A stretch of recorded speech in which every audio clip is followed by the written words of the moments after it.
Hello everyone, my name is Vandana Saroj. इस video में मैं बात करूंगी क्रेडिट कार्ड के बिल पेमेंट के बारे में। अगर आपके क्रेडिट कार्ड पे कोई फ्रॉड होता है तो क्या उस केस में आपको अपना बिल पे कर देना चाहिए या सेटलमेंट का वेट करना चाहिए।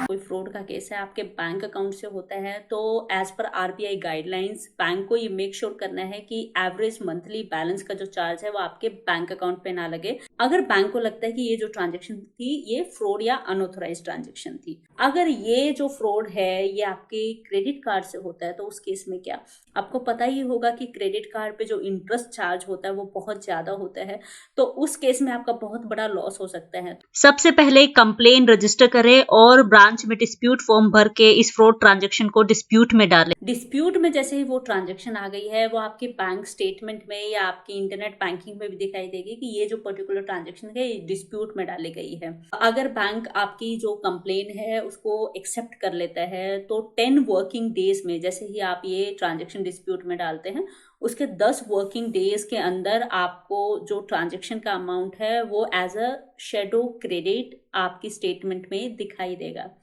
अब ये जो शेडो क्रेडिट है इसके बहुत सारे नाम हैं, तो वो शेडो क्रेडिट है या टेम्परेरी क्रेडिट, प्रोविजनल क्रेडिट या इंटरिम क्रेडिट है, वो आपकी स्टेटमेंट में दिखाई देगा और आपको वो पेमेंट करने की जरूरत नहीं है जो कि फ्रॉड की वजह से हुई है। अब जब तक कि बैंक पूरे केस को रिजोल्व ना कर ले, लाइक जो अनऑथराइज्ड या फ्रॉड ट्रांजेक्शन है उस केस में मैक्सिमम 90 डेज ले सकता है बैंक, और जो अदर डिस्प्यूट्स है उसमें मैक्सिमम 180 डेज तक ले सकता है। तो ये इतना लंबा टाइम जब तक है तब तक आपको कोई इंटरेस्ट नहीं लगेगा अगर बैंक आपके डिस्प्यूटेड ट्रांजेक्शन की रिक्वेस्ट को एक्सेप्ट कर लेता है, और 10 वर्किंग डेज में आपको एक शेडो क्रेडिट या टेम्परेरी क्रेडिट भी आपके स्टेटमेंट में दिखाई पड़ेगा। लेकिन मैं कहूंगी आप इसका वेट ना करें, आप प्रॉपरली इसको ट्रैक करें और उनको बोले कि आप मुझे क्रेडिट दो ताकि मुझे इंटरेस्ट एक्स्ट्रा अपने क्रेडिट कार्ड पे ना भुगतना पड़े। अब जैसे ये शेडो क्रेडिट या फिर जो टेम्परेरी रिवर्सल है या टेम्परेरी क्रेडिट या प्रोविजनल क्रेडिट आ जाता है आपकी स्टेटमेंट में आपको दिखाई देगा, इसका मतलब ये है कि जो फ्रॉड ट्रांजेक्शन का जो अमाउंट था उस पर आपको कोई इंटरेस्ट नहीं लगेगा और आपको वो पे करने की जरूरत नहीं है क्योंकि बैंक ने वो टेम्परेरी बेसिस पे आपके बैंक अकाउंट या क्रेडिट कार्ड में ऑलरेडी रिवर्स कर दिया है। अब जब ये इन्वेस्टिगेशन का टाइम पूरा हो जाता है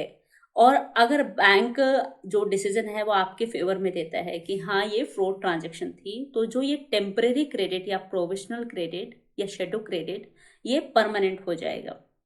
तो आपने इतने टाइम तक, जब तक की इन्वेस्टिगेशन चल रही थी उस डिस्प्यूटेड या फ्रॉड ट्रांजैक्शन की, तब तक आपने कुछ भी पेमेंट नहीं करनी है अगर ये शेडो क्रेडिट या फिर ये टेम्परेरी क्रेडिट आपके बैंक अकाउंट या क्रेडिट कार्ड के स्टेटमेंट में दिखाई दे रहा है। अगर 10 वर्किंग डेज में भी आपको लगता है कि इनका जो रिस्पॉन्स है बैंक का वो नेगेटिव आ रहा है, वो शेडो क्रेडिट देने को तैयार नहीं है, तो मैं ये एडवाइस करूंगी कि आप वो पेमेंट बैंक को कर दें या क्रेडिट कार्ड में वो पेमेंट जरूर करें। अब अगर आप ये पेमेंट नहीं करते हैं और बैंक ने भी आपको शेडो क्रेडिट नहीं दिया है तो क्रेडिट कार्ड के केस में आपका जो सिबिल स्कोर है वो भी बहुत खराब हो सकता है और फ्यूचर में उसको ठीक कराना भी बहुत ही मुश्किल हो सकता है। अगर आपको शेडो क्रेडिट नहीं आया है 10 वर्किंग डेज में अपनी ट्रांजेक्शन को डिस्प्यूट में डालने के बाद, तो ये सबसे इंपॉर्टेंट काम है कि आप अपनी ट्रांजेक्शन को डिस्प्यूट में जरूर डालो।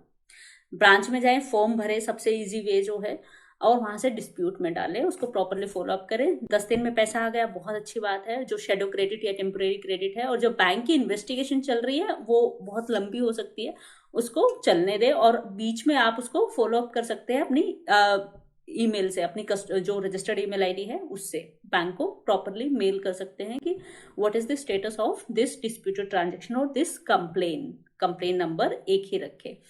और अगर ये डिसीजन आपके फेवर में, आपके हक में आता है तो ये टेम्परेरी क्रेडिट परमानेंट क्रेडिट बन जाता है और आप इसको नॉर्मली यूज भी कर सकते हैं, जैसे कि बैंक अकाउंट के केस में। और क्रेडिट कार्ड के केस में आपको कोई एक्स्ट्रा पेमेंट करने की जरूरत नहीं होती क्योंकि ये शेडो या टेम्परेरी क्रेडिट ऑलरेडी आपके स्टेटमेंट में दिखाई दे रहा होता है इन्वेस्टिगेशन के टाइम पे भी। अगर बैंक या क्रेडिट कार्ड कंपनी को आपकी रिक्वेस्ट जेन्युइन लगती है, सही लगती है, तो उस केस में ये टेम्परेरी क्रेडिट देने का एक ही पर्पस है कि जब तक इन्वेस्टिगेशन पूरी ना हो तब तक कस्टमर को अपने बैंक अकाउंट में कोई एवरेज मंथली बैलेंस के चार्जेस ना झेलने पड़े और क्रेडिट कार्ड के केस में एक्स्ट्रा इंटरेस्ट का बर्डन ना उठाना पड़े। अगर आपको लगता है कि बैंक ने आपके फेवर में नहीं दिया है, उसके बाद बैंक की जो 3 हायरार्की हैं उसको ऑलरेडी मैं वीडियो बना चुकी हूँ, वो आप देख सकते हैं। एक लेवल पे रिजॉल्व नहीं होता, सेकंड पे जाएं, सेकंड पे नहीं होता तो थर्ड पे जाए, और अगर तीनों पे नहीं होता है तो बैंकिंग ओम्बड्समैन के पास जाए, और उसके बाद आरबीआई की जो रिस्पेक्टेड एपलेट अथॉरिटी है, जिस इन सब टॉपिक्स पे ऑलरेडी वीडियो बना चुकी हूँ, वो पेशेंस के साथ सारे लेवल्स को फॉलो करें, और जो मैंने वीडियोस बनाई हैं अपनी कंप्लेन को रिजॉल्व कराए उनको देख के। बैंकिंग ओम्बड्समैन क्या होता है उसकी सारी डिटेल एक वीडियो में कवर की है। एंड अगर आप उस वीडियो को देखेंगे तो मैंने उसमें ये भी बताया है कि अगर आपको बहुत मेंटल हैरेसमेंट होता है, अपना पैसा लेने में बहुत लॉस होता है, तो ये सारी चीज़ों के लिए भी आप 1 लाख रुपए तक का कंपनसेशन क्लेम कर सकते हो बैंकिंग ओम्बड्समैन के थ्रू अपने बैंक या क्रेडिट कार्ड कंपनी से। ऐसी ही इंपॉर्टेंट वीडियोस पाने के लिए वीडियो के नीचे ही सब्सक्राइब लिखा है, आप इस पे क्लिक करेंगे, उसके बाद ये बेल आइकन घंटी का निशान आएगा, उस पे क्लिक करके आपने ऑल सेलेक्ट करना है। वीडियो पसंद आई तो यहाँ से वीडियो को लाइक करें और दूसरों के साथ यहाँ से शेयर करें। मिलती हूँ नेक्स्ट वीडियो में। Have a good day, bye bye.